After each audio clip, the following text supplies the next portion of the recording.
فليتق الله فيهم. لا يتكلم أحد بموت رسول الله إلا ضربته. جئتك أؤمن بالله وبرسوله وبما جئت به. لقد أعذرت إليكم وأعذرتموني.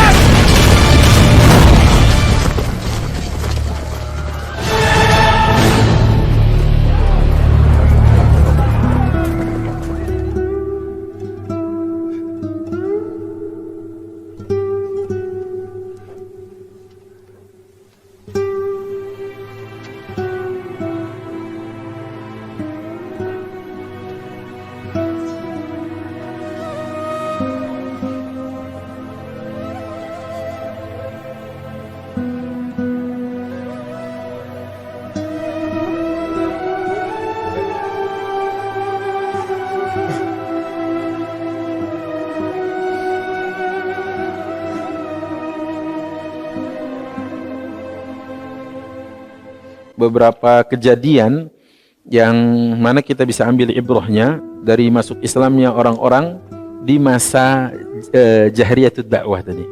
Dakwah secara terang benderang. Yang pertama adalah Islam Dhamad al-Azdi. Masuk Islamnya Dhamad al-Azdi dari Uzd, ya, dari kabilah Uzd. Beliau ini ke Mekah, dan dia masuk ke dalam Islam ta'assara bi da'wal musyrikin an Rasulillah. Awalnya semua ini rata-rata adalah kena hasud, kena provokasi orang-orang musyrik. Memang tidak banyak seperti Khadijah, seperti Abu Bakar, orang-orang yang didakwahkan oleh Rasulullah SAW tentang mulianya agama ini dan tidak ada keraguan. Yang lainnya bahkan bukan cuma ragu, sempat menyerang dakwah, sempat menjadikan dakwah itu sebagai musuhnya, ya kan? Ya, tapi ya qadarullah ma syaa fa'al. Allah penggenggam hati, Allah yang membolak-balikan hati sampai Allah beri hidayah dan akhirnya masuk Islam. Nah, baik. Kemudian kalau kita lihat di sini bagaimana masuk Islam yang dhamat hatta istaqarra fi nafsihi annahu musabun bil junun kama yatahimuhu bidzalika az-zu'ama Makkah. Sampai umumnya orang-orang yang menyatakan dirinya Islam setelah bersyahadat, orang-orang Mekah khususnya itu membuli mereka atau memberikan tuduhan-tuduhan keji, di antaranya gila. Jadi ikut agama Islam gila. Sehingga kita tidak perlu kaget kalau hari ini kita berpegang teguh dengan agama Islam, iltizam dengan agama Islam, komitmen dengan agama Islam dan ajarannya, mesti nanti akan ada disematkan tuduhan, panggilan, laqab, apapun namanya yang jelek-jelek. Kan belum dituduhkan kepada kita ini gila kan? Belum kan? Kalau dipanggil gila itu sudah sejak zaman Rasulullah sudah ada dulu. Nah, maka Dhamad al-Azdi termasuk ini. Wa kana Dhamad min Uzd Shunu'ah, ya. وكان يعالج من الجنون فلما سمع سفهاء مكة يقولون إن محمدا مجنون فقال لو أني رأيت هذا الرجل لعل الله يشفيه على يدي. Sampai tuduhan-tuduhan kepada Nabi Muhammad tentang gila, orang ini mengatakan kalau nanti saya ketemu Muhammad, ya saya obatin dia, mudah-mudahan dia sembuh. Coba, la ilaha illallah. Orang yang membawa risalah, orang yang benar pemikirannya, orang yang coba untuk mengembalikan lagi kepada fitrah, dituduh gila. Ya, dituduhnya gila. Kemudian apa? Faqala falakiyahu faqala ya Muhammad inni arqa min hadhihi ar-rih wa inna Allah yashfi ala yadihi man syaa. Kata beliau, kata Dhamad al-Azdi, lihat, Muhammad, aku ingin meruqyahmu lewat angin ini. Inni arqi min hadhihi ar-rih. Saya meruqyah dengan angin ini. Wa inna Allah yashfi ala yadi man syaa. Dan Allah memberi kesehatan, mengembalikan lagi, ya, menyadarkan lagi orang-orang gila lewat tanganku. Kok dia udah nyebut Allah? Sudah, kan mereka musyrikin Makkah kan? Mereka musyrikin. Apa katanya? Fahalak, apakah kamu juga pengen sembuh? Kurang ajar kan? Ada orang datang ke kita, Ya, terus bilang gini, ente mau aneh sembuhin nggak? Mau aneh rukyah lewat air, lewat udara ini? Oh, kalau saya sikat itu mungkin ya. Setelah diajak baik-baik nggak dengar gitu.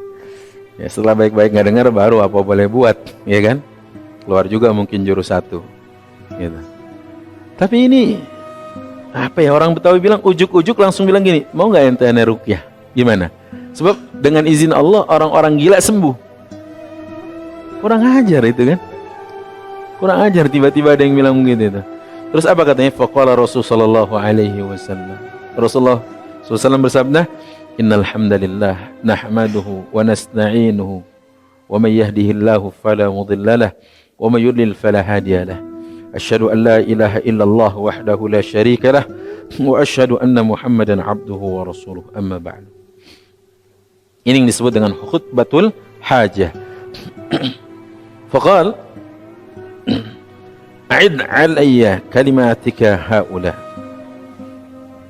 فعادهن عليه رسول صلى الله عليه وسلم 3 مرات فقال لقد سمع قول الكهنة وقال السهرة وقال الشعراء فما سمعت مثل كلماتك هؤلاء ولقد بلغنا قاموس البحر فقال لرسول الله صلى الله عليه وسلم هات يدك أبايعك على الإسلام فقال فبايعه فقال رسول صلى الله عليه وسلم وعلى قومك وقال وعلى قومي. Lihat apa katanya? Setelah Rasulullah mengucapkan kalimat khutbatul hajah, innal hamdalillah nahmaduhu wa nasta'inuhu may yahdihillahu fala mudhillalah wa may yudlil fala hadiyalah. Asyhadu an la ilaha illallah wahdahu la syarikalah wa asyhadu anna Muhammadan abduhu wa rasuluhu. Amma ba'du. Apa kata Dhamat Al-Azdi? A'id kalimatik. Coba Muhammad ulangin ucapanmu tadi. Coba ulang ucapanmu barusan. Sampai berulang-ulang dia minta, coba ucapkan lagi kalimatmu yang barusan kau sebutkan. Innal hamdalillah nahmaduhu wa nasta'inuhu. Diulangi sama Rasulullah SAW. Apa katanya? Lihat. Laqad sami'tu qawlal kahana wa qawlas saharah wa qawlas syu'ara fama sami'tu misla kalimatika haula. Apa artinya? Demi Allah, aku sudah sering mendengar ucapan mantra para dukun. Aku sering mendengar ucapan dan jampi-jampi tukang sihir, dan aku sering mendengarkan ucapan-ucapan para penyair, tapi tidak pernah aku mendengar ucapan seperti yang kau ucapkan barusan. Ulurkan tanganmu wahai Muhammad, diulurkan, ya. Apa katanya? Ubayyuka 'alal Islam. Aku membaiatmu dalam Islam. Asyhadu an la ilaha illallah wa asyhadu anna Muhammadar Rasulullah. Insyaallah, ya. Siapa yang mengatakan Islam diperluas dengan pedang? Adakah di sini pedang yang keluar? Ya. Siapa yang mengatakan Islam dibebaskan dengan banyaknya darah yang tertumpah? Adakah darah satu tetes darah tertumpah? La, wallah enggak ada. Cukup kalimat khutbatul hajah yang selalu disampaikan di awal muqaddimah dari sebuah ucapan. Terus dia katakan, faqala Rasulullah sallallahu alaihi wasallam wa ala qaumika. Kau juga membaiat aku bersama kaummu. Wa ala qaumi. Dan aku membaiatmu bersama kaumku ya Muhammad. Ya Rasulullah SAW. Lihat, hidayah punya Allah. Jangan minder untuk menyampaikan. Gak usah minder. Hatta dia anak seorang pendeta, ya. Kalau kita di atas kebenaran jangan ragu, ya.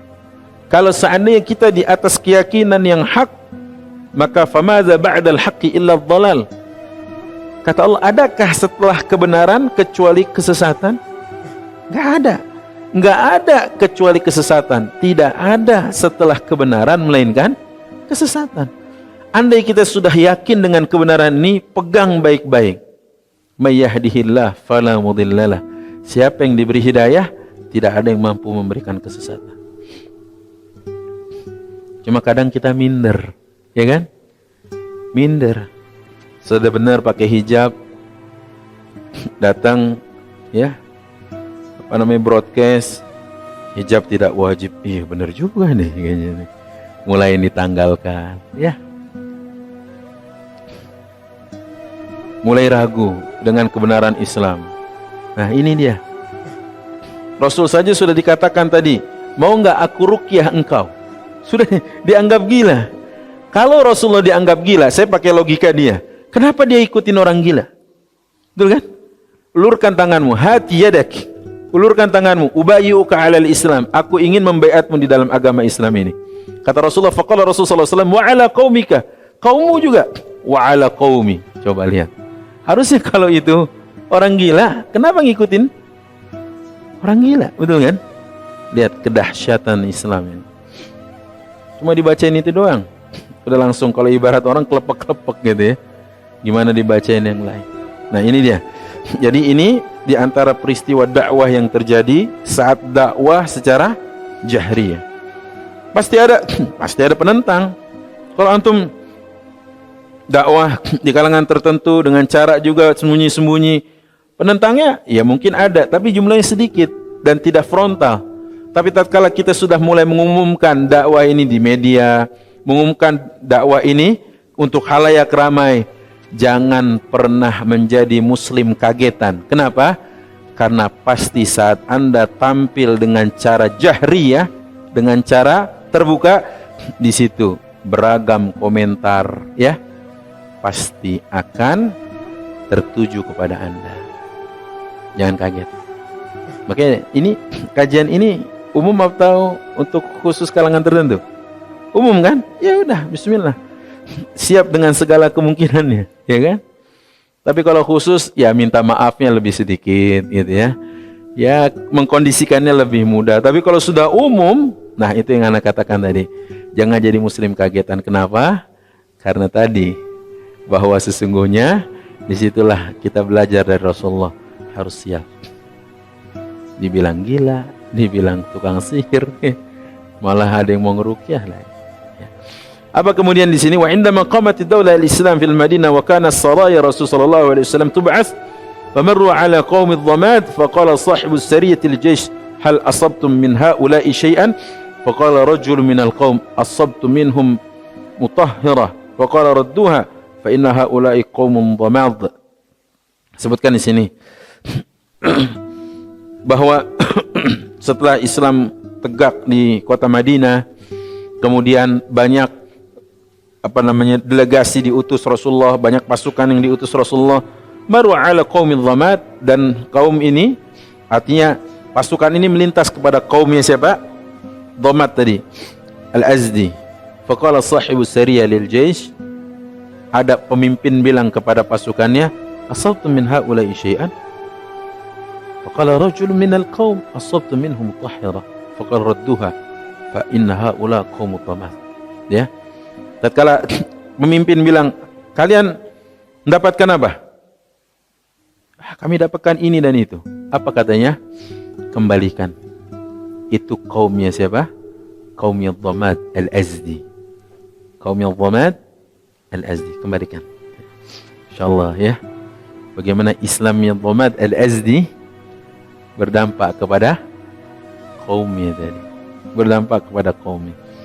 Dan di sini juga poinnya adalah bagaimana dakwah itu kalau masuk kepada ruasa kaum, pembesar kaum, maka seperti ini aja, seperti ular, kepalanya dipegang, buntutnya tidak berbahaya. Tapi kalau antum tangkap buntutnya, kepalanya masih amat sangat berbahaya. Dan itu sudah terbukti. Sa'ad bin Mu'az masuk Islam. Pagi hari dia masuk Islam, ya, sore hari satu kampung Bani Abdul Ashhal istilahnya. Dia umumkan pagi hari bahwasanya tidak ada satupun yang boleh bicara denganku kecuali dia sudah bersyahadat. Aku tunggu sebelum matahari hari ini terbenam di sebelah barat. Dan tidaklah matahari itu terbenam kecuali satu kampung Bani Abdul Ashhal sudah masuk Islam. Ya. Masya Allah kan? Nah, ini dia hebatnya. Baik, ada pelajaran durus wa ibar wal fawaid. Apa pelajaran-pelajaran yang pertama? Di'ayah Quraisy wa tashwish shakhsir Rasul sallallahu alaihi wasallam wa ittihamuhu bil junun hamal ad-dhamadan 'ala sirri Rasul. Provokasi yang dilakukan Quraisy, bahkan Ini yang membuat Dhamad datang untuk menemui Rasulullah. Walaupun latar belakang kedatangannya ingin apa? Meruqyah, betul kan? Dhamad ini ahli ruqyah. Berarti dia disebut Rocky, kita lihat. Bukan Rocky Balboa ya. Rocky di sini Rocky secara bahasa Arab artinya peruqyah. Hanya saja ternyata fakanatil harb al-i'lamiyah al-makkiyah ضد الرسول sababan fi islamihi wa islami qaumihi. Saat semua pemberitaan di kota Makkah menjelek-jelekan kaum muslimin, justru itu yang menjadi sebab masuk Islamnya siapa? Dhamad. Jangan pernah mengutuk gelapnya sebuah keadaan. Jangan-jangan sebentar lagi kita akan menikmati indahnya fajar. Ustaz, umat Islam disalahin terus, dituduh teroris, dituduh orang-orang yang keras, dituduh orang-orang anti toleran, dituduh orang-orang yang ekstremis. Padahal kita lihat belakangan hari justru korbannya siapa? Muslim. Teranyar dan sampai hari ini India sudah 38 jiwa melayang, 200 orang lebih luka-luka. Betul kan? Pelakunya Muslim? Bukan. Tapi mengapa dunia diam? Karena korbannya Muslim. Jelas kok. Ya kan? Tapi jangan pernah takut. Makin nanti Islam dijelekkan, disudutkan, ada cara Allah Subhanahu wa taala buat kita bisa menikmati indahnya mentari pagi, indahnya fajar yang menyingsing. Pasti itu. Wallahi itu janji Allah benar adanya. Pemberitaan sudah membuat Islam makin tersudut, jelek dan sebagainya. Pasti satu titik itu menjadi mentolak, titik perubahan. Di mana saat dijelek-jelekan orang makin heran, ada apa sih? Cari tahu ternyata enggak seperti yang mereka tuduhkan. Laisal khobar kal mu'ayanah. Khobar pemberitaan ternyata tidak sama dengan kenyataan. Maka tugas kita i'malu fakullun muyassarun lima khuliqalahu. Berbuat, beramal. Wa qul i'malu fasayarallahu wa rasuluhu wal mu'minun. Tugas kita beramal aja. Terus tunjukkan. Isyhadu bi annana muslimun. Persaksikan kami seorang muslim. Itu aja tugas kita. Untuk apa? Menyatakan kami seorang muslim. Saat itu mereka akan melihat kita, ya, tidak sama dengan pemberitaan yang mereka terima. Gitu ya. Yang kedua, pelajarannya. Tattadhihu sifatat sabr wal hilm fi syakhsir Rasul sallallahu alaihi wasallam. Dari sini nampak jelas sifat dan karakter Rasulullah yang sangat luhur, dua, yaitu yang pertama adalah sabar, dua, beliau itu santun. Dari mana kita tahu? Lihat. Arada Dhamad ala Rasulullah sallallahu alaihi wasallam mu'alajati maradihi al-junun. Dhamad menawarkan pengobatan agar Rasulullah tidak gila. Padahal itu kan pemberitaannya, Rasulullah nggak gila sama sekali. Pemberitaan, pengabaran atau kabar yang dihembuskan, Rasulullah tetap sabar. Kadang-kadang memang dengan sabar ini musuh yang malah tidak sabar, ya kan? Rasulullah sabar. Justru dengan sabarnya Rasulullah, Dhamad masuk ke dalam Islam. Wa hadza mauqifun yusirul ghadab. Dan kondisi kayak gini ini padahal potensi banget buat Rasulullah marah. Marah ya? Marah. Tapi Rasulullah enggak lakukan itu. Lakinna Rasul sallallahu alaihi wasallam istaqbal al-amr bihilmin wa hudu. Tapi Rasulullah memang pribadinya sudah teruji ya, tenang gitu. Tenang. Coba masih sampai dikatakan tadi apa? Kata Dhamad. Ini kalimatnya nih. Saya ulangi sekali. Ya Muhammad, inni arqa min hadhihi ar-rih wa inna Allah yashfi ala yadayya man syaa. Saya bisa meruqyahmu lewat apa? Udara ini. Kalau kamu mau. Karena Allah menyembuhkan orang-orang yang gila lewat perantara diriku. Ya Pak ya. Baik. Yang ketiga, ahammiyatu hadhihi al-muqaddimah allati yastaftihu biha ar-Rasul sallallahu alaihi wasallam ba'd khutbatihi faqad ishtamalat ala ta'zimillahi wa tamjidihi wa sarfil ibadah lahu subhanahu wa lidzalika kana ar-Rasul sallallahu alaihi wasallam katsiran ma yu'alijuha baina yaday khutbatihi wa mawa'idhihi. Katsiran ma yaj'aluha baina yaday khutbatihi. Jadi kenapa Rasulullah malah mengucapkan kalimat itu? Karena ternyata di balik kalimat muqaddimah tadi ada tamjid, ada ta'zim, ada tasbih, ada pengagungan, ada pemuliaan, ada pensucian kepada Allah Subhanahu wa taala. Dan makanya dalam perkara-perkara yang sering sekali Rasulullah SAW melakukan, beliau memulainya dengan kalimat ini, khutbah ini. Innal hamdalillah nahmaduhu wa nasta'inuhu wa nastaghfiruh. Ya gitu ya.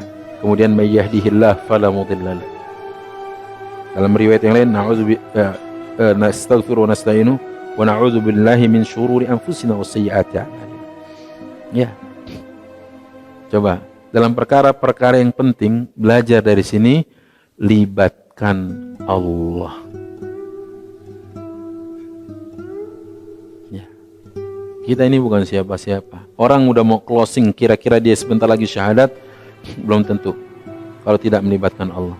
Satu ketika waktu saya masih membina mu'alaf, waktu itu sedang kelas iman kepada kitab-kitab. Waktu memberitahu tentang Al-Quran itu kitab ini dan seterusnya, di tengah kelas itu ada yang sering angkat tangan interupsi. Oh itu kitab jadul, oh itu kitab negeri onta, nggak cocok untuk negeri titik-titik ya. Karena kita tidak di endorse, nggak usah sebutin mereknya. Itu negeri keledai, nggak cocok di zaman mobil titik-titiknya. Ada dainya juga.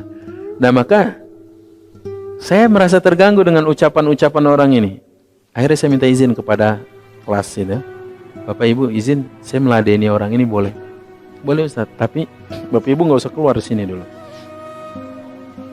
Saat itu saya tanya, Bapak sudah siap? Sudah semuanya pertanyaannya? Sudah? Sekarang saya boleh menjawab? Boleh Ustaz. Waktu itu tanpa pikir panjang, saya setel, saya putar surah Ar-Rahman. Saya setel aja, qori'nya Thaha Al-Junaid.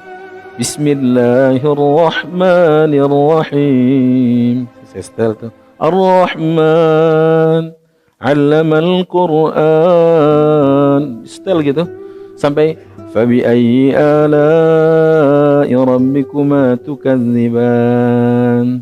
Sampai berulang kali itu, beberapa kali. Saya lihat air mata menetes dari matanya. Saya pause. Kenapa nangis? Bapak hafal? Bapak pernah baca? Tahu artinya? Kok nangis? Tiba-tiba bergetar Ustaz hati saya. Dia bilang tiba-tiba bergetar pas dengar itu. Saya bilang itu hidayah. Jemput hidayah itu, ya, karena boleh jadi dia datang sekali dan tidak berulang. Akhirnya itu kejadian ba'da zuhur, ba'da asar saya bimbing dia syahadat. Ayat-ayat Allah ini sangat kuat, Pak. Ditaruh di gunung hancur. Ya kan? Hati yang bahan dasarnya lunak dan lembut, apa tidak mungkin? Mungkin sekali. Ya kan? Makanya jangan pernah ragu, jangan takut mengatakan isyhadu bi annana muslimun. Persaksikan saya muslim. Gitu. Karena kita sendiri yang minder. Lift terbuka, sibuk ini. Pegang handphone. Lift terbuka, assalamualaikum. Berani nggak kayak gitu? Tunjukkan kita muslim. Kan kata Rasulullah, Absyus salam ila man ta'rifu aw la ta'rifu. Ucapkan salam, sebarkan salam kepada yang telah kau kenal atau belum kau kenal. Betul kan? Kalau kenal kemudian sering ucapin assalamualaikum bro, ya satu pengajian, ya mungkin ya itu baik. Tapi apa istimewanya? Begitu lift terbuka, assalamualaikum. Itu yang luar biasa. Tapi kebanyakan sih survei saya itu, kan saya kan kantor saya banyak. Setiap hari kantor saya beda-beda. Iya, kecuali Sabtu Ahad saya nggak ngantor. Kantor hari Senin pertama di mana, Senin kedua di mana, terus puter-puter kan. Itu kalau zuhur banyak yang begitu ya. Lift terbuka main handphone malah. Coba lift terbuka, Waalaikumsalam. Mau dia jawab mau enggak? Kalau dia enggak jawab, tarudduhul malaikah. Malaikat yang akan jawab. Ada rugi kita? Enggak ada sama sekali. Itu yang ingin saya sampaikan. Ayo mulai sekarang bangga jadi muslim. Bangga, Pak. Bangga, jangan minder gitu. Baik, kemudian yang keempat, ta'assur dhamat bi fasahatir rasul wa quwwati bayanihi. Ini penting juga. Kadang-kadang kenapa kita ngomong harus jelas. Bahasa kita itu harus mudah ditangkap. Ya, pemilihan bahasa dan kata-kata kita jangan yang ribet dan jelimet gitu ya. Kenapa? Karena orang-orang itu kadang-kadang butuh yang gampang aja untuk dicerna. Dan Rasulullah memiliki kekuatan kuwatul fasahah, memiliki kekuatan kefasihan ngomong itu. Ya. Makanya pernah ingat gak waktu Umar, saya ceritain, Umar meminta satu nama agar dibolehkan untuk dibunuh. Nanti ada edisinya setelah perang Badar itu. Kan ada tawanan Badar kan? Terus Umar termasuk yang ditanya oleh Rasulullah bagaimana cara menyikapinya. Abu Bakar bilang, siapa tahu berguna untuk apa? Mengajarkan baca tulis kaum muslimin yang tidak bisa baca tulis. Kan gitu. Rasul tanya ke Umar, menurutmu bagaimana Umar? Wis pateni kabeh. Kayak ini terjemah bahasa Jawa. Gak mungkin Umar ngomong bahasa Jawa kecuali Umar Sodo, ya. Terus satu lagi Umar Mita. Itu sahabat saya, ya. Semoga Allah jaga beliau, ya. Artinya apa? Umar bilang sikat semua. Kan Rasulullah nggak terima itu, nggak ambil pendapat Umar. Karena Umar nggak dibolehkan untuk sikat semua, Umar minta satu nama. Namanya ada Suhail bin Amru. Itu satu diincar banget sama Umar. Kenapa? Orang ini memiliki kuwatul fasahah wal balaghah. Kalau ngomong itu, bahasanya nyastra gitu lah. Dan kemudian dia tidak pernah nggak pernah gitu. Ngomong tuh murtajalan langsung kayak air. Dan orang yang mendengar, yang lagi malas-malas semangat, yang ngantuk-ngantuk melek, ya. yang penakut, yang pengecut jadi pemberani. Itu di Suhail. Kata Umar nih kalau dia masih hidup bahaya. Tapi kan nggak boleh dibunuh. Rasulullah akhirnya diminta oleh Umar, ya Rasulullah kalau gitu izinkan aku rontokin giginya deh. Sebab kalau giginya rontok, dia kan ngomong bermasalah kan. Karena bahasa Arab itu, maaf, mengandalkan makharijul huruf. Kayak sin, shin, sad, itu kan keluar dari sela-sela gigi. Coba sin gitu coba.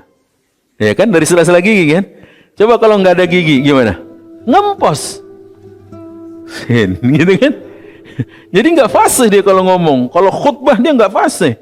Soalnya Suhail ini sering naik ke atas bukit Safa untuk kasih semangat, membakar itu kepada orang-orang kafir Quraisy Mekah. Kata Umar, ini satu ini biang kerok. Kalau saya nggak boleh bunuh dia, udah giginya aja dia dirontokin. Kata Rasulullah, la ya Umar. Enggak. Asallahu an yuqima hadzal din ala lisanihi. Jangan Mar. Kenapa? Semoga Allah jaga agama ini lewat lisan laki-laki. Nanti kita lanjutkan ceritanya pas sampai perang Badar, ya. Hijrah aja belum, tenang aja ya. Baik. Hah? Kira-kira 2023 deh. Baik. Kemudian yang kelima, fi sur'ati islamil dhamat dalil ala anna al-islam dinul fitrah. Dalam cepatnya reaksi dhamat memeluk agama Islam menjadi dalil bahwa Islam agama fitrah. Fitrah agama ini. Ada orang yang cuma distelin menetes air mata, ya kan? Berapa lama dia? Hanya beberapa menit. Setelah sebelumnya, apa itu kitab kuno hanya cocok di negeri onta, tidak cocok di negeri. Wah, itu kan serangannya dahsyat kan? Saya bilang, waduh, setelin aja. Fitrah apa? Agama fitrah. Nggak perlu kadang-kadang debat panjang, ya kan? Ibu-ibu juga. Jadi kata Syekh Isa kami dulu waktu masih di kampus, ada yang unik dari perjalanan tugas beliau di Washington. Kalau nggak salah di Washington. Jadi kampus kami itu banyak cabangnya, ada di Mauritania, ada di Jerman, ada di Jepang, ada di Indonesia, dan ada di Washington. Nah, saat dia bertetangga dengan Muslim di Washington itu, dia punya tetangga orang Pakistan. Hari-hari dia kopi itu Sahih Bukhari. Hari-hari dia kopi Sahih Bukhari yang sudah translate bahasa Inggris. Kan di sana model model rumahnya ada cewakan, ada lubang di bawahnya, ya kan? Buat naruh apa? Newspaper itu, koran, majalah gitu. Pokoknya tiap hari si tetangganya yang Pakistan tadi Lolosin aja tadi kopian di situ. Masukin tiap hari. Si tetangganya baca aja. Satu ketika si tetangganya ini bingung, siapa yang kasih ini? Oke, ditungguin, ternyata sahabatnya nggak jauh rumahnya. Maksudnya tetangganya nggak jauh rumah. Ditanyanya satu waktu karena keheranan, nih perkataannya siapa sih, keren banget kata dia. Kenapa emangnya? Nggak, aku mau tahu orangnya siapa. Loh, lantas emang kalau kamu sudah tahu emang kenapa? Aku ingin jadi pengikutnya katanya. Keren banget ucapan ini. Dikasih tahu aslinya itu Sahih Bukhari. Brek. Nih. Dibacanya. Iya, pas. Jadi udah banyak di rumahnya gitu. Dibaca, iya ini yang saya baca ini hari-hari. Terus bagaimana cara jadi pengikutnya? Ikuti saya. Asyhadu an la ilaha illallah wa asyhadu anna Muhammadan abduhu wa rasuluh. Jadi kadang-kadang kita sendiri yang minder untuk jadi ambassador of Islam. Kita malu jadi agen Islam. Ya kan? Kita ini agennya, kita agen keislamannya, kita ini marketingnya Islam. Mungkin orang kafir nggak baca Al-Quran, mungkin mereka nggak baca hadis Rasul, betul kan? Tapi dia baca gerak-gerik kita gitu loh.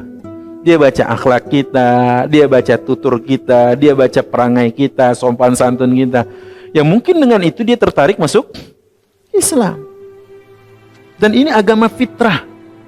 Yang mengenal fitrah dengan baik, dia akan bersaksi tiada Tuhan selain Allah. Pasti. Ya, makanya jangan ragu. Kemudian di sini disebutkan bahwasanya wa annan nufus idza tajarradat min ad-dhughut ad-dakhiliyah wal kharijiyah fa innaha ghaliban tata'athar wa tastajib. Dan jiwa ini yang penting dia bersih dari tekanan baik internalnya maupun eksternalnya. Maksudnya internalnya kesombongannya, hasadnya, dengkinya. Kemudian eksternalnya pengaruh ancaman dan apa serta adanya brainwash gitu.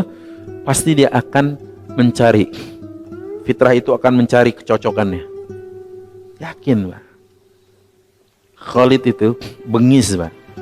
Bengis Khalid itu. Tapi begitu dia tahu bahwa fitrahnya harus dia arahkan untuk mendapatkan agama fitrah ini, dia tanya kepada Rasulullah, bagaimana kalau seseorang dahulunya terpandang di masa jahiliyah, ya, terhormat di masa jahiliyah, kemudian dia masuk Islam. Kata Rasulullah, an-nasu kal ma'adin. Manusia itu seperti barang tambang. Khiyarukum fil jahiliyah, khiyarukum fil Islam. Yang terbaik di antara kalian pada masa jahiliyah, dia yang terbaik dalam Islam. Iza salahu, dalam riwayat yang lain, iza faqihu. Kalau dia melakukan perbaikan di dalam agama ini. Asyhadu an la ilaha illallah wa asyhadu anna Muhammadan Rasulullah. Fitrah. Abu Sufyan, inisiator peperangan dan penyerangan kepada Rasulullah berkali-kali. Fitrahnya mengantarkan dia bersyahadat.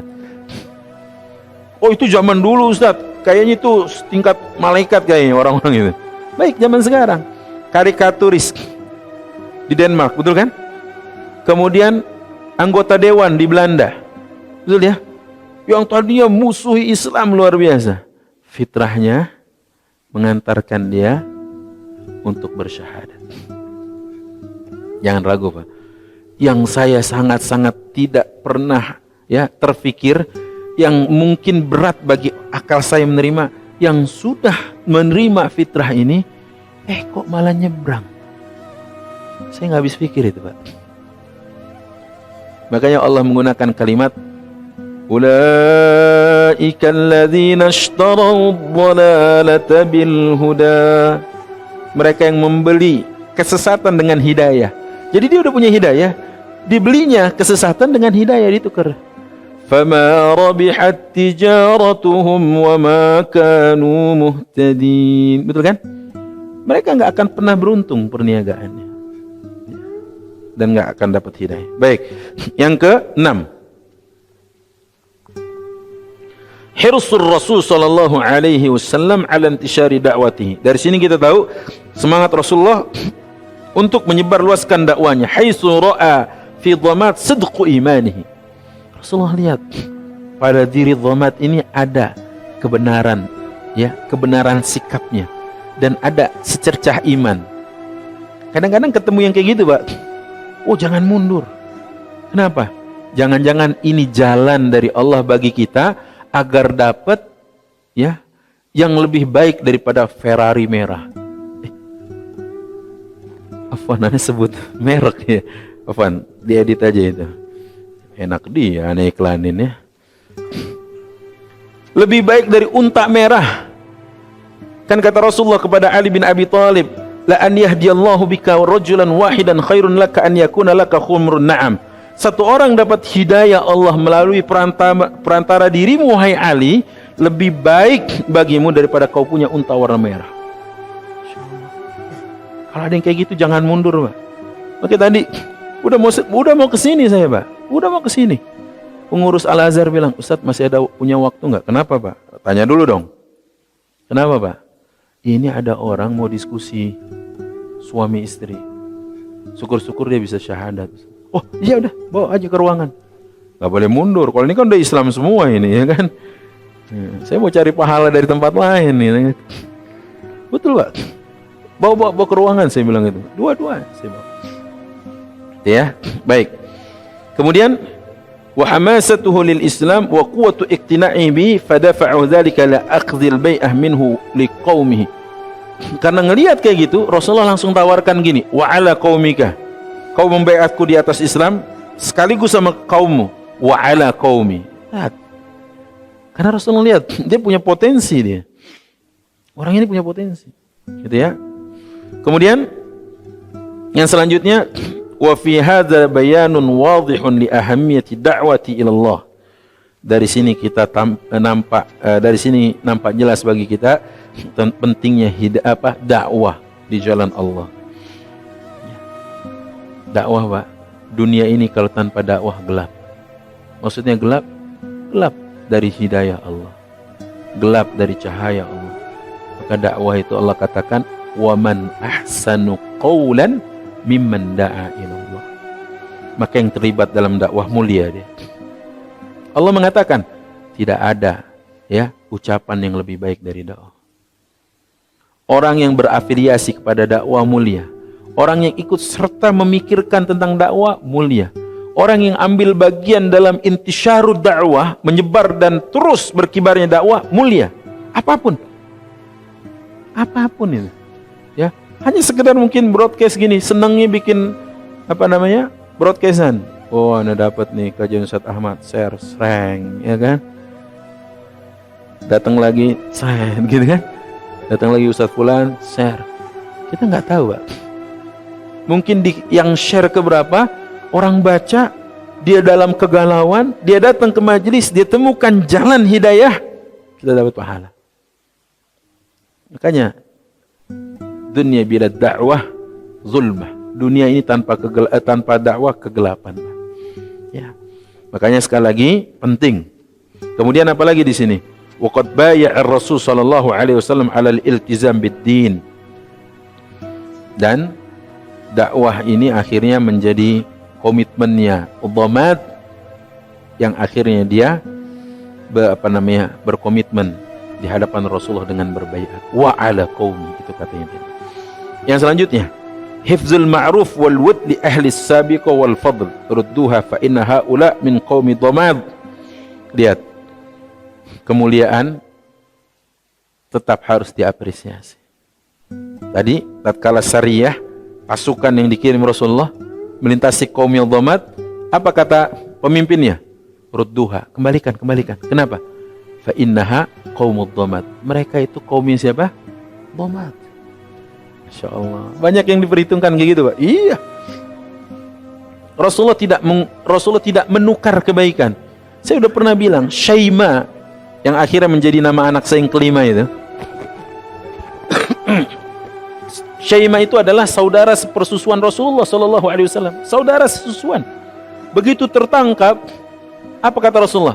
Bebaskan dia. Kenapa dia disuruh bebaskan? Lihat. Karena dia saudara sepersusuan. Bebaskan, kata Rasulullah. Ya. Rasulullah tetap mengapresiasi. Ya. Dan Rasulullah tidak melupakan kebaikan, itu hebatnya. Makanya ini yang tertular kepada pasukannya juga. Bebaskan atau kembalikan. Itu qaumi dhamat. Makanya di antara kita kalau ada pernah punya masa lalu ya ayah-ayah anak-anak ini adalah teman kita tahu orang baik gitu. Terus anaknya rada gimana, ingat jasa baik ayahnya dah. Gitu lah. Udah, datang lo gue maafin dah. Gitu ya istilahnya ya. Kenapa? Ayahmu dulu orang baik. Makanya Allah mengingatkan itu di dalam Al-Quran, khususnya surat Al-Baqarah banyak sekali. Ya Bani Israel. Ya kan? Hai Bani Israel. Kata Ibnu Katsir, seolah Allah ingin memanggil gini. Hai Bani Israel, anak cucu Israel, anak cucu Yakub. Orang tua kalian tuh orang baik gitu loh.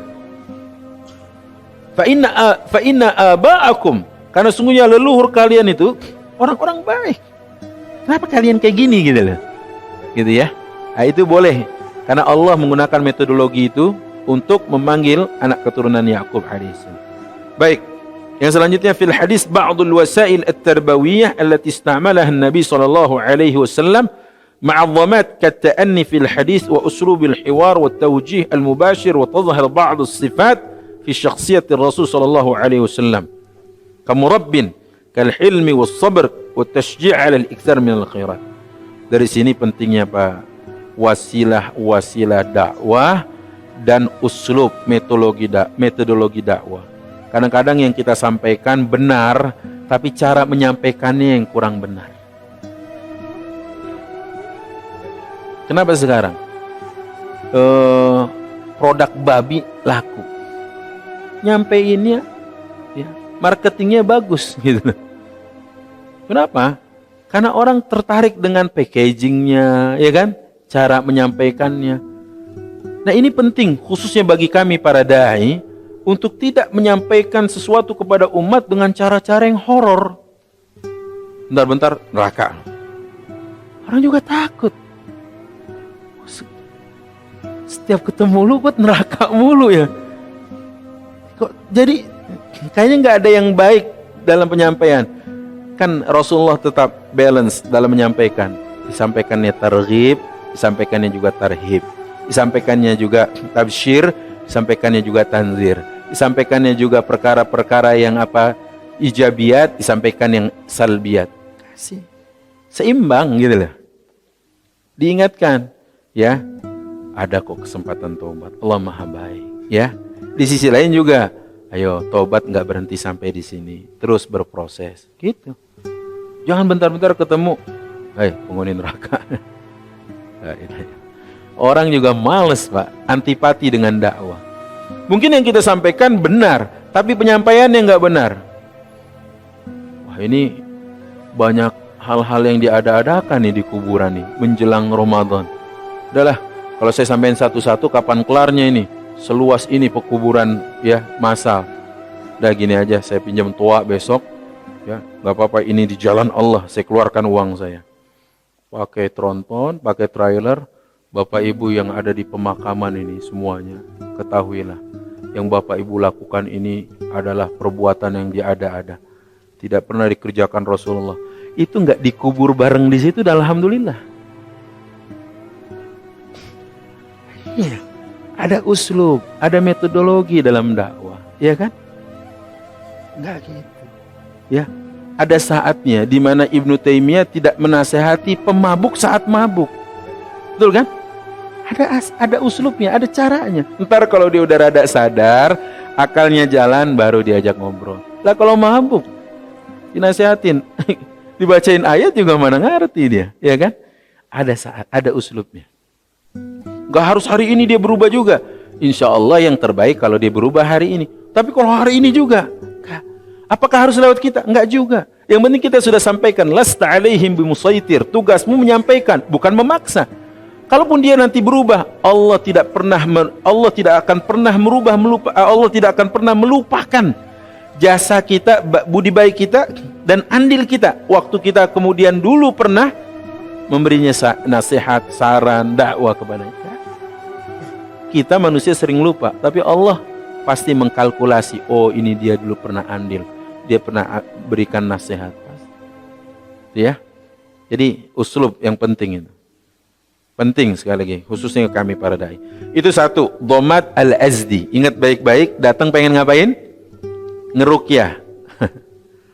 Malah sama Rasulullah dalam tanda kutip diruqyah dengan khutbatul hajah.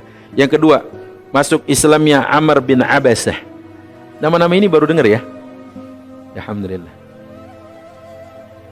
Karena saya bawa kitab yang beda dari kitab Bapak Ibu. Kalau kitab yang saya kaji sama dengan yang Bapak Ibu bawa, apa faedahnya saya datang? Ya, cukup Bapak Ibu beli, taruh di perpustakaan rumah, kapan waktu baca selesai. Maka saya datang dan para guru yang lain misalkan datang demi untuk memperkaya hazanah bacaan, gitu ya.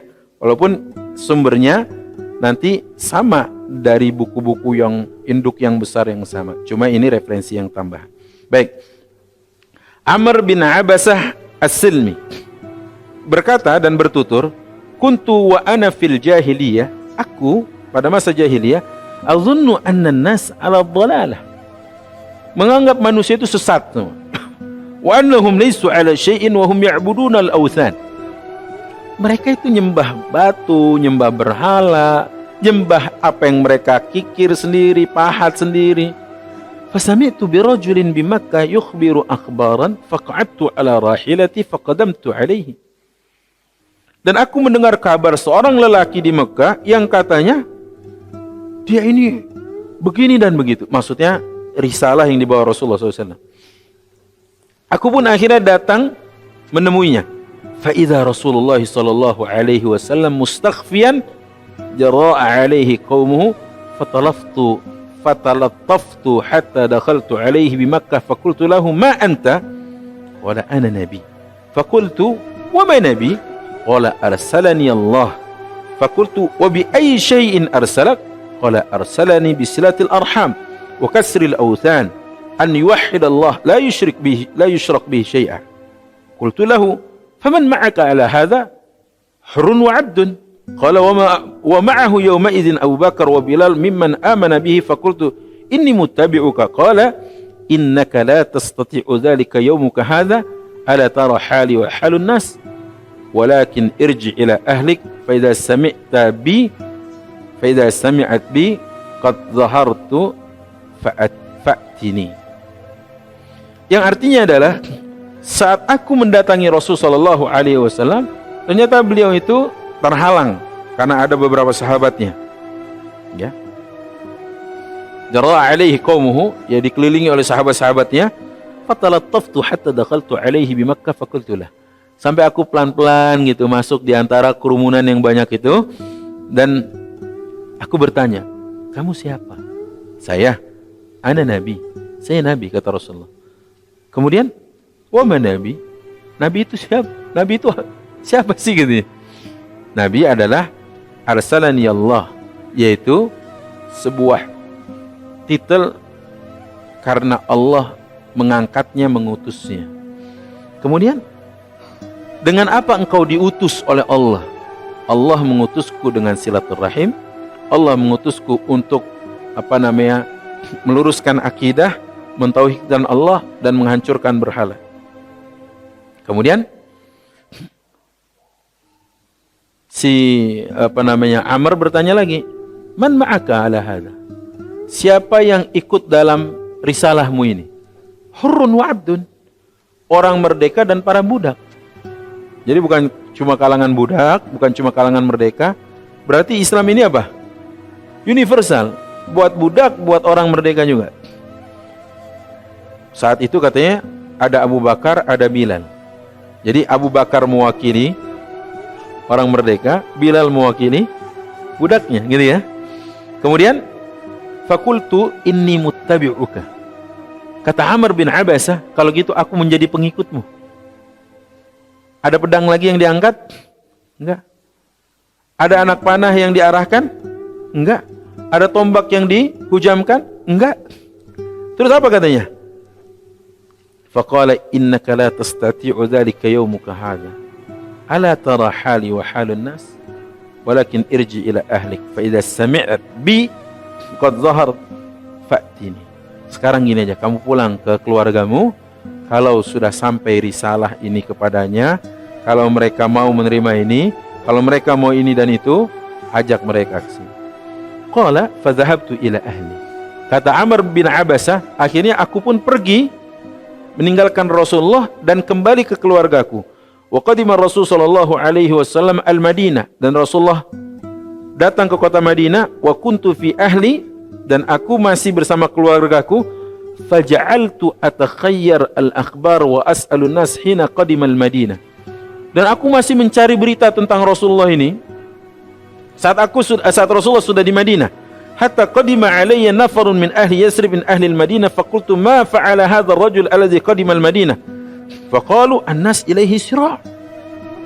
Saat itu aku bertanya kepada orang-orang di Madinah, gimana dengan laki-laki yang datang ini kepada kalian? Maksudnya Rasulullah SAW. Gimana orang itu? Buat apa dia di sini? Ya, apa katanya? Kenapa? Ada apa dengan dia gitu loh? Terus apa yang terjadi kepada manusia di sini? Orang-orang dan warga di sini? An-nasus sira'. Apa kata orang-orang yang ditanyanya tadi?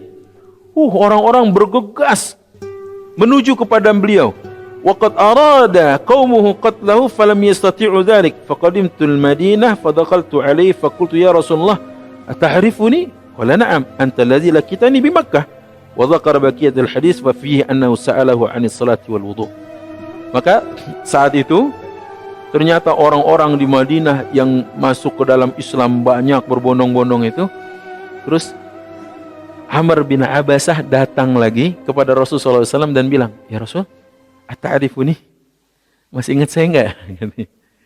Kata Rasulullah, na'am, antal ladzi lakitani bi Makkah. Ente kan yang pernah datang dulu waktu di Makkah kan? Kata Rasulullah. Iya. Dia makin mantap ikut ajaran Rasul sallallahu alaihi wasallam, minta diajarkan salat, minta diajarkan wudu, minta diajarkan salat, minta diajarkan Islam. Ya. Kalau orang masih ragu tentang Islam, jangan dipaksa masuk. Udah sekarang aja.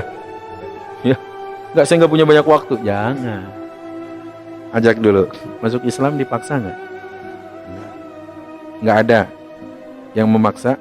Nggak ada yang sedang menodongnya, nggak ada yang sedang menghimpitnya. Masuk Islam mau ngapain? Oh, mau nikahin muslimah, akhwat? Oh enggak. Saya tolak orang itu, Pak. Apa alasannya masuk Islam? Saya mau nikah, Ustaz. Hanya karena mau nikah. Perbaiki niat. Sebab setelah Anda nikah, apa yang menjamin Anda akan bisa tetap bertahan dengan keislaman Anda? Jangan-jangan ini cuma strategi Anda untuk memurtadkan muslimah. Saya nggak mau bimbing Anda untuk berikrar. Balik lagi ke saya, setelah niat Anda benar. Saya gituin, Pak. Karena kejadian banyak begitu nggak? Muslimah setelah dinikahi, digauli, punya anak, nggak ada pilihan. Akhirnya ikut. Banyak saya ini. Akhirnya setelah datang lagi, apa yang melatar belakangnya Anda mau masuk Islam? Saya bilang, saya mau karena Allah, Ustaz. Benar? Ya. Kalau itu saya bimbing. Alhamdulillah.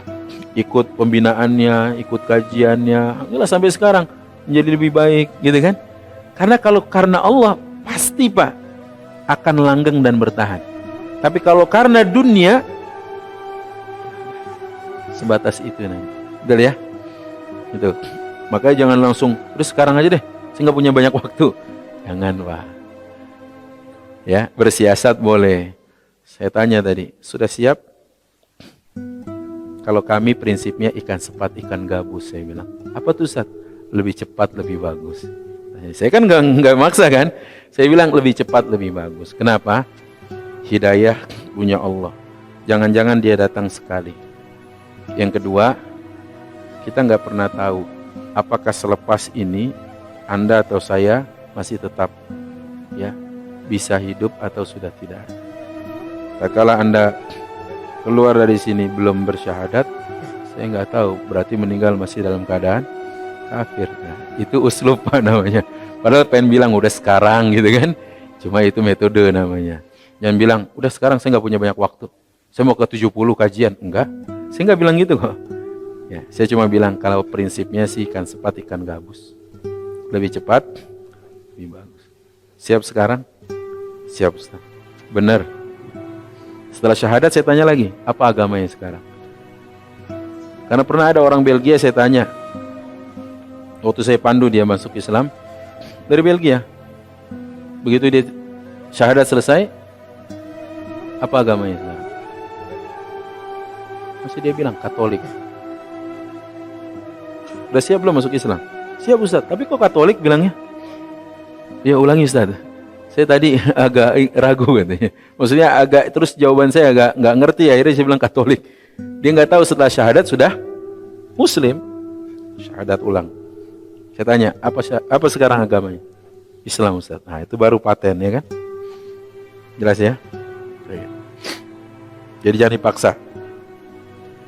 Sebagaimana Amr, ya, pulang dulu sana kata Rasulullah ke keluargamu. Sampaikan kepada mereka. Kalau sudah mantap, sudah tekadnya sudah bulat, sudah datang. Ata'rifuni? Ya Rasul, masih ingat saya enggak? Anta alladhi lakitani bi Makkah. Engkau kan yang datang kepadaku di waktu di Makkah. Nah, ya Rasul. Ini yang kedua. Pelajaran yang bisa kita ambil, yang pertama adalah Umar bin Abasah ternyata termasuk orang-orang yang hanif. Apa yang hanif? Yang lempeng dia, yang lurus dia. Dia nggak termasuk penyembah berhala. Buktinya dia mengingkari ya. Dia mengingkari itu. Pada masa jahiliyahnya. Yang kedua, berarti ada juga dong orang-orang kayak gitu. Ada orang-orang kayak gitu. Ada orang-orang kayak gitu. Ya. Orang kafir pun bertingkat-tingkat kok. Ada orang kafir yang udah hancur lebur, ada. Ya pezina, peminum, ya kan, pejudi, banyak penjudi. Tapi ada orang kafir yang zina enggak, ya kan? Khomer enggak, ada enggak? Ada. Bahkan makan hewan yang bernyawa juga enggak katanya. Ada kan jenis aliran tertentu. Nah yang kayak gitu mungkin boleh jadi lebih mudah untuk kita dakwahi. Betul ya? Baik, selanjutnya kanatil hurub al-i'lamiyya ad-durus allati shannatha Quraisy ala Rasulullah sababan, ya, fi tatabbu'i Umar ibn Abbas li akhbari Rasul. Poin kedua sama. Terlampau disudutkan, terlampau dijelek-jelekan Islam, ternyata apa? Berujung kepada Islamnya Amr bin Abbas. Ya, karena orang-orang merasa apa namanya? Penasaran, kenapa sih dijelek-jelekin? Kemudian yang ketiga, jur'ah wa syiddatu Quraisy ala Rasulullah. Faqad wajadahu Amr Abasa mustakhfiyan. Ternyata orang-orang kafir Quraisy itu memang apa namanya? Keras sekali kepada Rasulullah permusuhannya. Sampai dia lihat Rasulullah itu dikerumuni atau dipagarilah oleh sahabat-sahabatnya. Terbukti sebagai apa? Sebagai cara orang-orang atau para sahabat melindungi Rasulullah dari orang kafir. Gitu kan? Yaitu cara-cara sahabat karena cinta kepada Rasulullah. Adapun Rasulnya sendiri sih ya beliau punya Allah gitu loh. Artinya Allah yang jaga selagi kita jaga Allah, gitu ya. Kemudian apa? Al-adab fid dukhul ala ahli al-fadli wal manzilah. Dari seorang kafir kita belajar adab masuknya dia ke kerumunan tadi. Fatalattaftu, kata dia, aku pelan-pelan masuk. Enggak sombong kan? Enggak sesumbar kan? Enggak langsung nanya, "Mana Muhammad?" Enggak kan? Pelan-pelan sampai aku berjumpa dengannya. Tanya, "Ma anta, kamu siapa?" "Ana Nabi," kata Rasul, "saya Nabi." "Wah, Nabi?" Adab ya kan? Nabi itu apa? Arsalani Allah. Bimaza arsalak? Allah mengutusmu dengan apa? Arsalani bi silatil arham wa kasril awsan. Itu kan? Adab masuk ke rumah, ya, ke tengah kerumunan. Itu dia adabnya. Baik. Dan yang ketiga, ini kisah masuk Islamnya Husain. Siapa Husain? Husain adalah ayah dari Imran. Imran bin Husain. Gitu ya. Baik. Ja'at Quraisy ila al-Husain wa kanat tu'azzimuhu faqalu lahu kallim lana hadha ar-rajul فإنه يذكر آلهتنا فجاءوا معه حتى جلسوا قريبا من باب النبي صلى الله عليه وسلم فقال أوسعوا للشيخ وعمران وأصحابه متوافرون فقال Husain, ma hadha alladhi balaghana anka anta tashtumu alihatana wa tudhakkiruhum wa qad kana abuka Husainah wa qad kana abuka Hasinah. Faqala ya Husain inna abi wa abaka fin nar ya Husain kam ta'budu min ilah. Faqala sab'an fil ard wa wahidan fis sama. Faqala fa idza asabaka ad-dhurr man tad'u? Qala alladhi fis sama. Qala fa idza halaka al-mal man tad'u? Qala alladhi fis sama. Qala fa yastajibu laka wahdahu wa tushrikuhum ma'ah aradituhu fi syukri am takhafu an yaghliba 'alayk? Qala la wala wahidah min hatain. Qala wa 'alimtu anni lam ukallim mithlah. Qala ya Husain aslim taslam. Qala inna li qauman wa 'ashira famadha aqul? Qala qul Allahumma astahdika li arshada amri wa zidni ilman yanfa'uni. Yang artinya adalah saat orang-orang Quraisy datang kepada Husain, dan dia selalu mengagungkan Husain ini. Husain bukannya Husain, pakai sa. Beda kan? Husain. Jadi Imran bin Husain. Dan selalu orang-orang kafir Quraisy datang ngobrol, minta nasihat, minta wejangan dan sebagainya. Sampai saat mereka ja'ahu ma'ahu hatta jalasu qariban min babin Nabi. Sampai satu ketika mereka pernah datang di depan pintu Nabi SAW. Maka berkata Husain, ma hadha alladhi balaghana anka anta tashtumu alihatina wa tudzakkirhum wa qad kana abuka hasinahu khairan. Apa katanya Husain? Husain ini kan orang terhormat dan terpandang. Dia ngobrol ke Rasul. Katanya, sebenarnya kamu bawa apa sih Muhammad? Sampai kayak gini, berita yang sampai kepadaku dan kabar yang sampai kepadaku, engkau menjelek-jelekan Tuhan kami. Katanya nggak bisa dengar, nggak bisa memberi manfaat, nggak bisa menolak madarat. Ada apa sih ini? Katanya. Ya Husain, kata Rasulullah, berapa Tuhan yang kau sembah? Kam ta'bud min ilah? Berapa Tuhan yang kau sembah? Dikatakan sab'an fil ard wa wahidun fis sama. Lucu emang ya. Tuhanku 7 di bumi, 1 di langit. Ya Lata, Uzza, Manat, Hubal gitu-gitu kan. Kata Rasulullah, berapa? 7. Baik. Andai terjadi sesuatu yang menimpamu, baik itu madarat, hal-hal yang kau tidak senangi, kepada Tuhan mana yang kau serukan? Tuhan mana yang kau seru? Yang di bumi yang 7 atau yang di langit yang 1? Yang 1 lah. Kata Husain, ayahnya Imran tadi. Baik, kata Rasulullah, andai hartamu kurang, kebutuhanmu itu banyak, Tuhan mana yang kau seru? Yang di bumi yang 7 atau yang 1 yang di langit? Yang 1 lah, katanya. Baik, kata Rasulullah, fayastajibu laka wahdahu wa tusyrikuhum ma'ah. Kamu ini gimana, kata Rasulullah? Kau seru yang 1, yang kau anggap bisa memberi ijabah atas doa-doamu, sementara kau menyekutukannya dengan yang 7 di bumi. Kata Rasulullah, bagaimana ini bisa terjadi wahai Husain? Husain, aslim, masuk Islamnya. Masuk Islamlah engkau, taslam, maka engkau akan selamat. Kata Rasulullah, ya Rasul, inna li qauman wa ashir. Saya bingung ini gimana, saya punya kaum, saya punya keluarga banyak. Kalau saya masuk Islam gimana? Apa yang harus aku ucapkan? Ucapkan kalimat ini, Allahumma astahdik. Ya Allah, aku memohon hidayah kepadamu, agar engkau memberikan petunjuk kepada urusanku ini. Wazidni ilman yanfa'uni, dan tambahkan bagiku ilmu yang bermanfaat. Itu kau ucapkan itu saja. Faqala Husain, maka Husain membaca itu. Falam yakum hatta aslam, faqama ilaihi Imran faqabbala ra'sahu wa yadayhi wa rijlaihi falamma ra'a dzalika an-nabi sallallahu alaihi wasallam baka. Maka anak yang bernama Imran yang menemani ayahnya tadi, pas bilang kalimat tadi, Allahumma astahdika, ya Allah aku meminta hidayah kepadamu, li arsyada amri, ya, Kemudian wazidni ilman yanfa'uni, anak yang langsung dulu menyambut seruan itu, menetes dia, air matanya menetes begitu ya. Menetes air mata darinya. Kemudian apa? Dia mensyukuri kalimat itu, dan Rasulullah SAW tatkala melihat ya kejadian itu, Rasulullah pun menangis. Menangis kenapa? Husain sudah langsung bisa merekrut. Dicium. Kan cara orang Arab mencium itu mencium keningnya, ya. Kalau di kita mungkin cium tangan.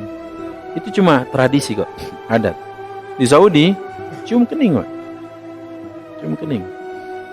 Kalau cium tangan agak aneh mungkin. Tapi cium kening untuk penghormatan, kemuliaan, gitu ya. Tapi Husain dicium di 3 bagiannya oleh Imran. Dicium keningnya, dicium tangannya, dicium kakinya.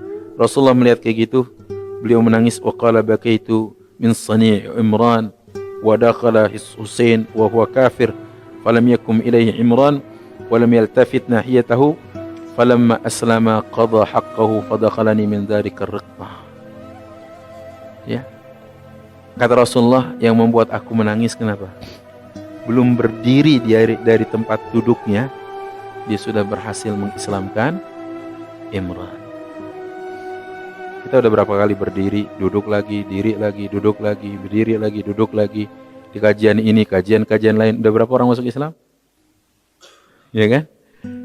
Husain belum beranjak dari tempat duduknya. Ini dalam riwayat ini Rasulullah kenapa nangis, beliau bercerita karena belum beranjak dari tempat duduknya, dia sudah mengislamkan siapa? Anaknya yang bernama Imran. Ah Ustadz, anak belum tentu, ya kan? Banyakkah anaknya muslim, orang tuanya kafir? Banyak? Banyak. Sebaliknya, orang tuanya muslim, anaknya kafir, banyakkah? Banyak. Baik nama-namanya tersohor ataupun yang kita nggak kenal. Banyak kan? Banyak para mu'allaf yang dia coba untuk mengislamkan kedua orang tuanya. Banyak kan? Banyak. Kerabatnya, banyak kan? Banyak. Atau sebaliknya, dia ingin islamkan anak-anaknya. Banyak. Itu yang membuat Rasulullah bersedih. Kenapa? Karena tadi langsung Husain mengislamkan anaknya. Tadi ada yang tadi itu anaknya kecil. Dua-dua dia masih kecil. Satu baru SD kelas berapa tadi. Tapi masih di sekolah kafir. Saya bilang, gimana Pak setelah ini? Ya harus disesuaikan, betul kan? Jangan di rumah diajarin tauhid, ya. Di sekolah diajarin syirik. Bapak yang susah ntar, saya bilang gitu. Iya. Kondisikan Pak, setelah ini urus dokumen Bapak. Kenapa? Kalau masih di paspornya agamanya ya kafir, boleh nggak masuk Mekah? Nggak boleh, ya kan? Iya juga ya Ustaz. Iya. Setelah syahadat ini kepentingan administrasinya ditempuh, ya diproses. Kenapa? Demi untuk tadi ya persyaratan dunia, aktivitas dunia. Baik, kemudian falamma arada Husain an yakhruj qala li ashabi. Dan tatkala Husain ingin beranjak meninggalkan Rasulullah, kan tadi dia adalah tokoh yang didengar kan? Jadi sampai masuk ke rumah Rasulullah itu dikawal sama siapa? Sahabat-sahabatnya, sama kaumnya. Lihat, falamma arada Husain an yakhruja, tatkala Husain ingin keluar, qala li ashabi. Dia sempatkan untuk bicara kepada sahabatnya, qumu fashay'u ila manzilihi. Ya. Ayo. Berdiri, ya. Apa katanya? Falamma kharaja min siddatil bab ra'athu Quraisy faqalu sab'a wa tafarraqu anhu. Tatkala mereka semua berdiri, orang-orang Quraisy yang lainnya melihat, loh, ngapain mereka di rumah Muhammad? Oh, soba'u.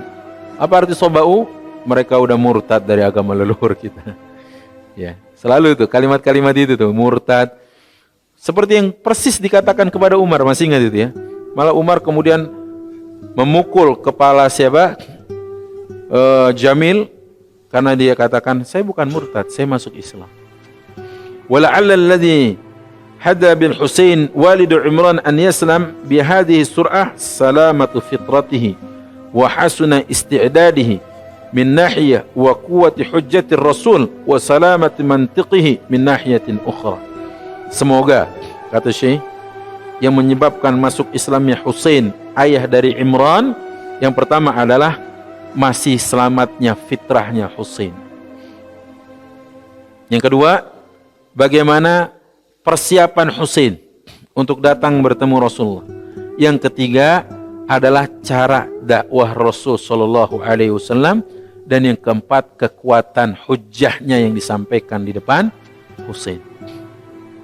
Ingatlah ya, bukan cuma kekuatan hujjah, tapi adab dan cara menyampaikan. Adab dan cara menyampaikan. Sampai tadi dikatakan di sini apa? Wahai Husain, pakai uslub dan metodologi tanya jawab gitu loh. Ya kan? Berapa Tuhanmu? Tuhanku 7 di bumi, 1 di langit. Kalau seandainya engkau ditimpa kesusahan, Tuhan mana yang kau seru? Tuhan yang 7 atau yang 1? Yang 1. Ya kan? Rasul pakai metodologi diskusi, dialogis. Dan ternyata Husain mau menerima, dan cara Rasulullah dianggap sangat bijak. Walaupun demikian, dia tanya, "Ya Rasulullah, innali qauman wa ashira." Saya kan punya kaum, saya punya keluarga, gimana ini? Ya kan? Berdoalah dengan doa ini. Allahumma inni astahdik. Ya Allah, aku meminta hidayah kepadamu. Irsyada amri, ya, untuk urusan-urusanku ini ya Allah. Gitu kan? Wazidni ilman yanfa'uni, dan berikanlah ilmu, tambahan ilmu yang bermanfaat kepada aku. Belum beranjak, Imran udah masuk Islam. Ya, mau bubaran, kaumnya tadi, orang-orang kafir di luar sana bilang, wah pada murtad mereka semua dari agama leluhur kita. Lihat, bagaimana masuk Islam lagi-lagi tidak dengan kilatan pedang, tidak dengan todongan pedang, tidak dengan anak panah dan tombak, enggak. Dengan doa dan tutur kata Rasulullah yang baik. Baik, dan ini yang terakhir, saya ingin bacakan masuk Islamnya Abu Dzar Al-Ghifari. Abu Dzar Al-Ghifari, beliau ini termasuk yang munkir. Munkir itu yang mengingkari keadaan jahiliyah. Ya aba ibadatul asnam, sama sekali enggak mau nyembah berhala. Wa yunkir ala man yusyrik billah. Dan beliau juga mengingkari setiap kemusyrikan yang dilakukan, kesyirikan yang dilakukan. Wa kana yusalli lillahi qabla islami bi 3 sanawat. Bahkan dia selalu salat sebelum mengatakan Islam, 3 tahun sebelum dia masuk Islam, ya sebelum dia bersyahadat dia salat. Loh, emang udah ada salat, Ustaz? Bukankah salat sudah sejak zaman sebelum Rasulullah sudah ada, ya kan?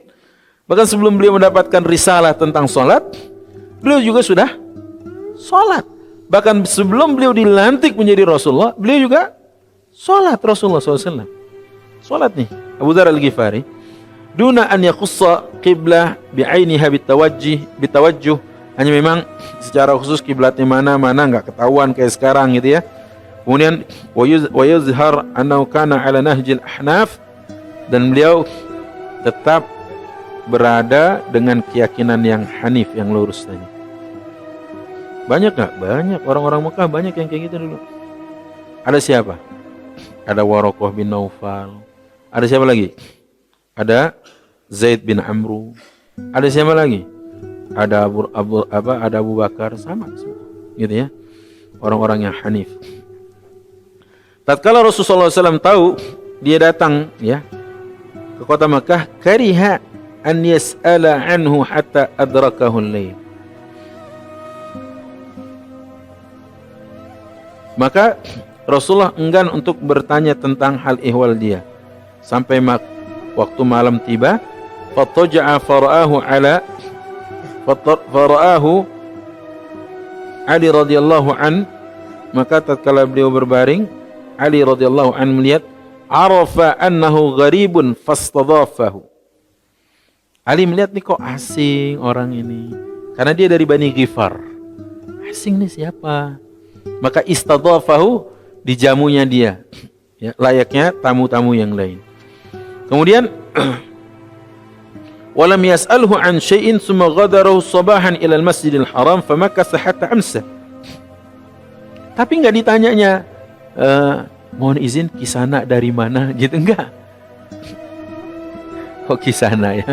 Kayak zaman kapan banget ya. Enggak juga ditanya apa gerangan yang mengantarkan ya ke sini, enggak juga. Terus Abu Dzar masuk ke Masjidil Haram di pagi hari sampai sore. Kemudian fara'ahu ala ya Ali fastadafahu li lailatin tsaniyah. Dijamu lagi di malam kedua, wa haddatsa misla dzalika fi al-lailah tsalisah. Sama, malam kedua enggak ditanyai sampai malam ketiga, summa sa'alahu an sababi kunumihi. Malam ketiga baru ditanya, apa sih sebab kedatangannya ke kota Mekah dari Bani Ghifar?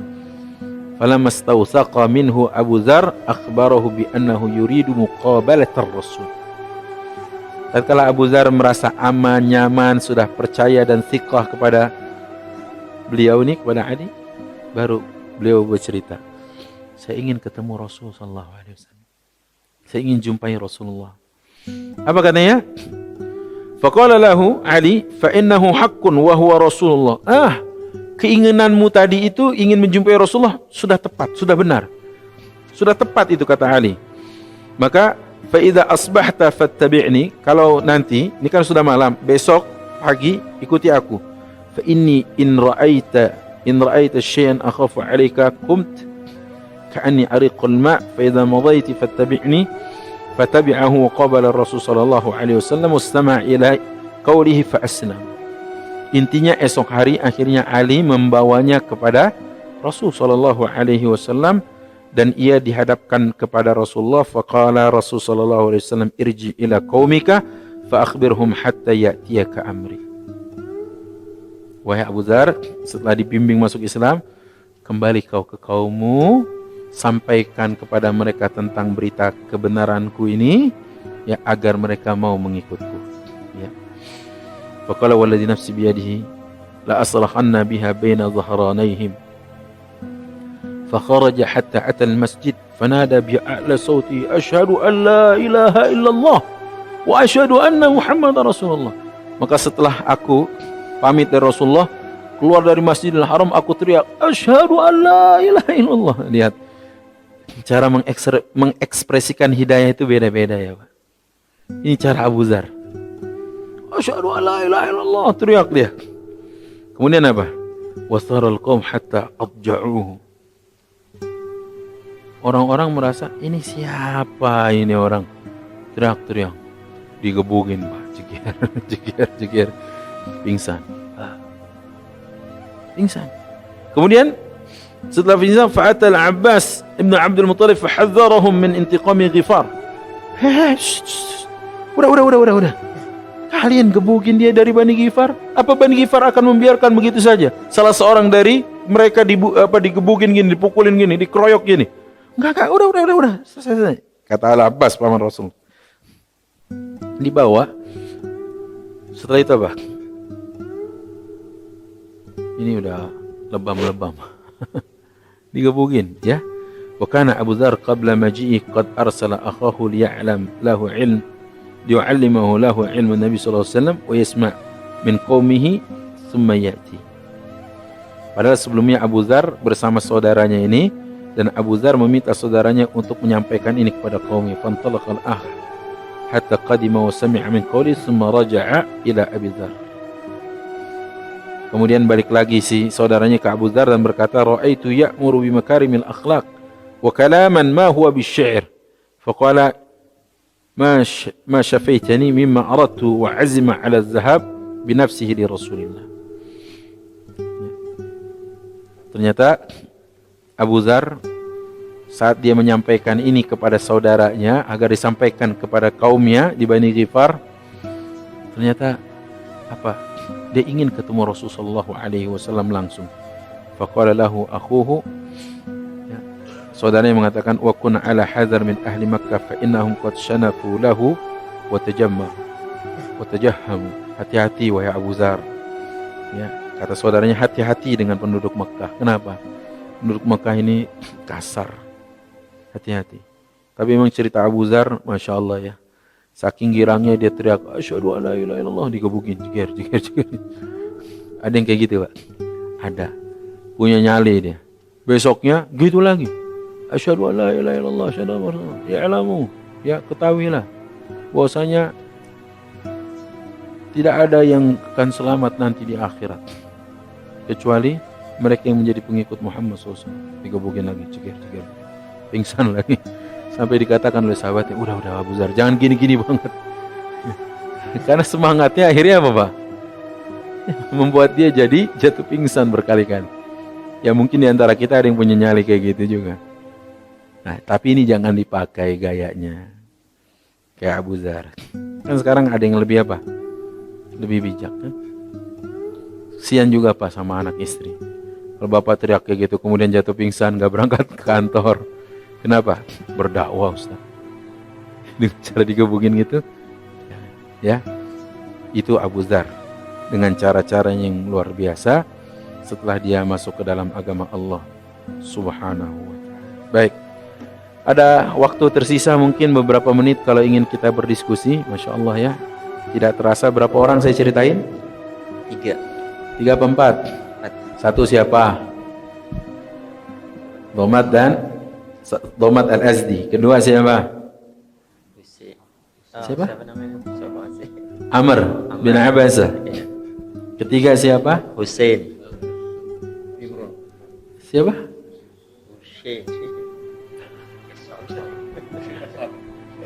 Baik, yang keempat siapa? Itu dia, udah 4 nih. Saya kasih tanda dulu Pak. Biar kajian kita di sini terakhir. Yaitu Hussein, ayah dari Imran, dan terakhir adalah Abu Dzar Al-Ghifari. Dan itu di fase jahriyatul dakwah, dakwah secara terang. Baik, ada yang ditanyakan? Saya sih berharap nggak ada. Ada yang mau ditanyakan Bapak Ibu? Alhamdulillah nggak ada. Nggak ada kan? Ada yang mau nanya? Tuh di belakang tuh ada. Silakan di balik tiang. Tersembunyi. Terima kasih Pak Ustadz. Assalamualaikum.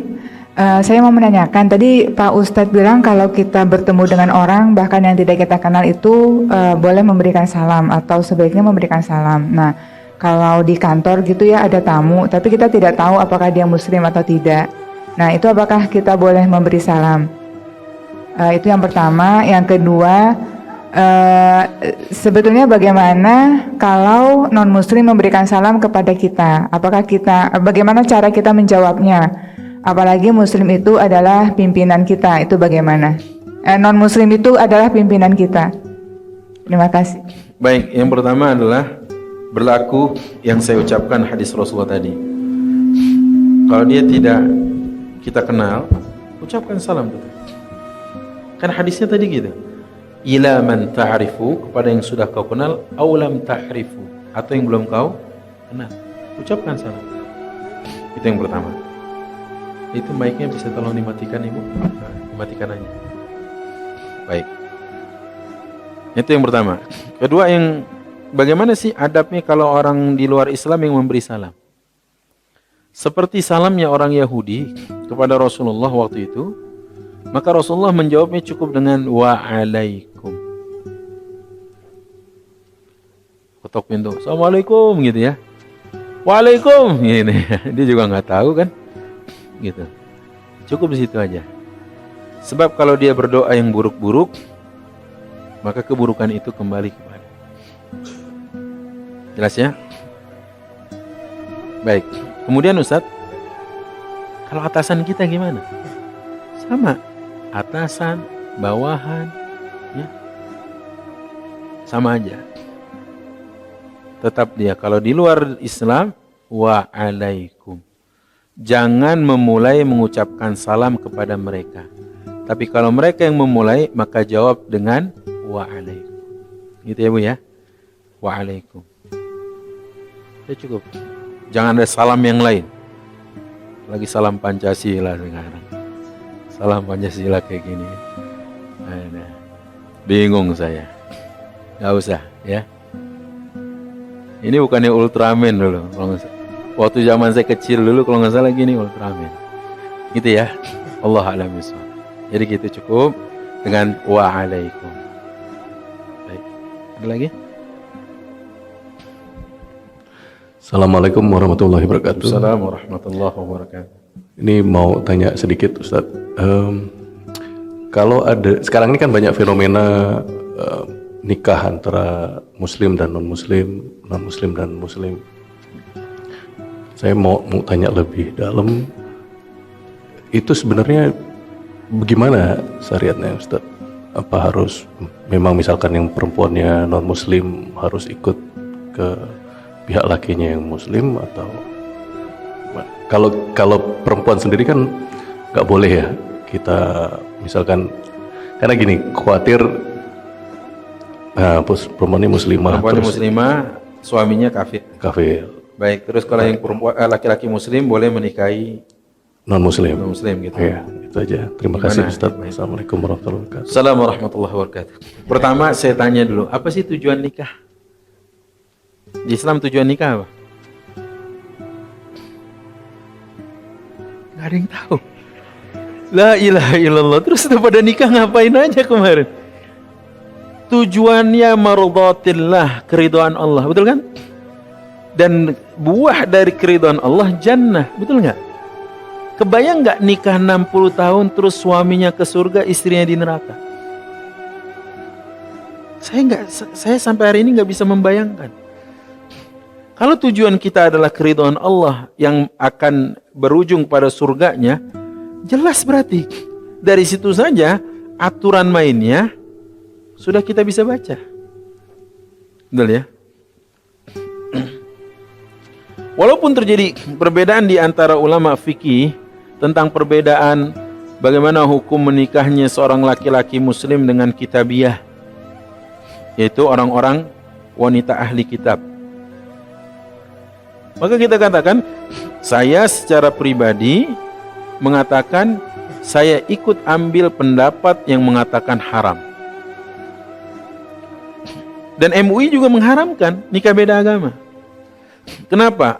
Fatwanya diharamkan. Saya bisa, mungkin ini analisa saya bisa mengatakan iya dong.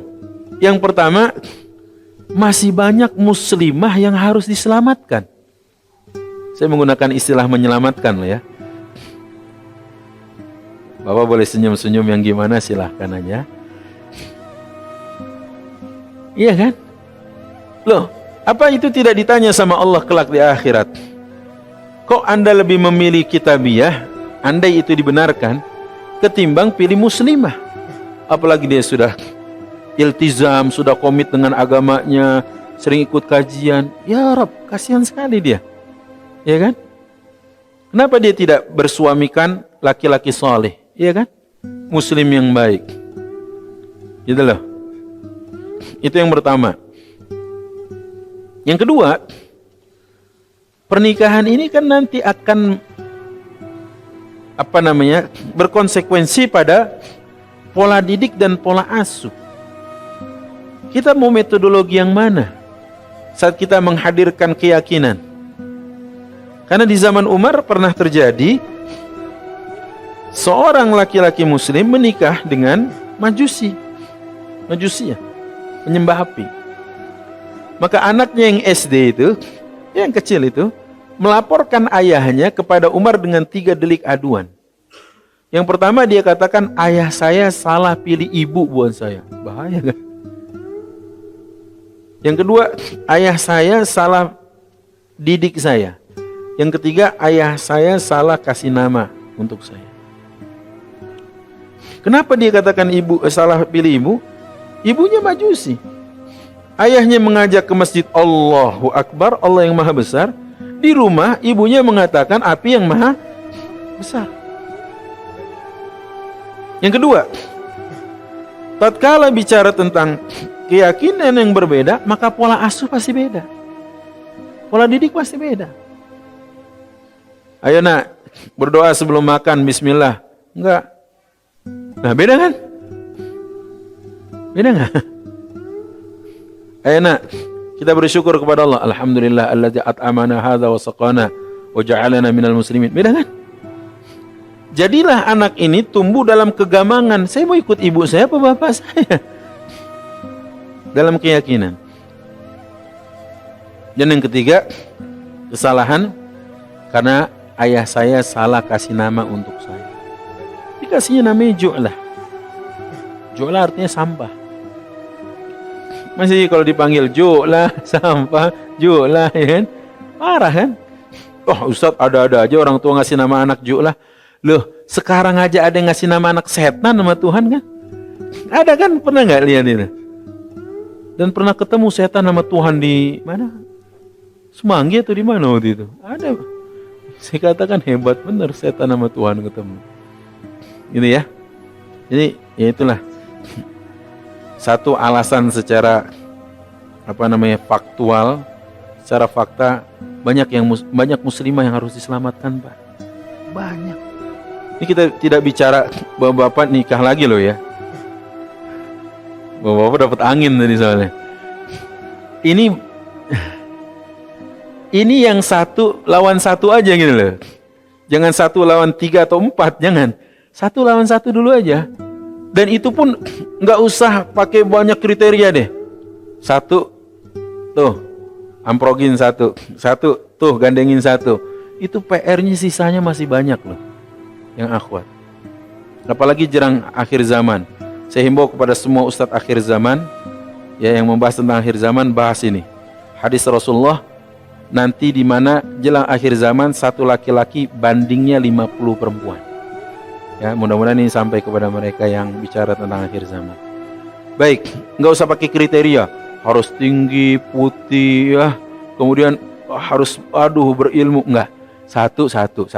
Sisanya berapa? 49. Siapa yang nyelamatin 49?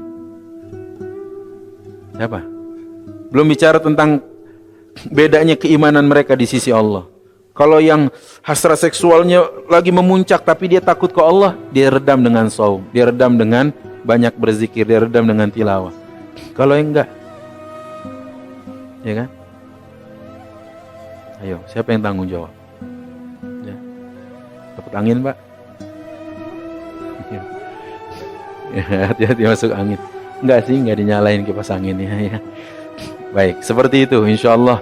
Jadi maksud saya, yang kafir menurut pendapat yang lebih kuat saya ambil tidak boleh.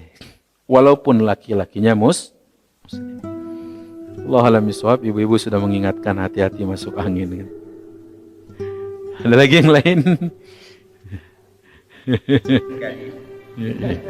Pertanyaannya retoris tadi ya. Retorik ya, bukan? Silakan, Pak. Assalamualaikum warahmatullahi wabarakatuh. Assalamualaikum warahmatullahi wabarakatuh. Mungkin apa? Gak apa-apa, Pak. Terusin aja Bapak ngomong. Saya matiin yang ini. Saya mendengar kajian sirah ini kok sepertinya itu kan cerita sudah 500 tahun yang lalu gitu istilahnya.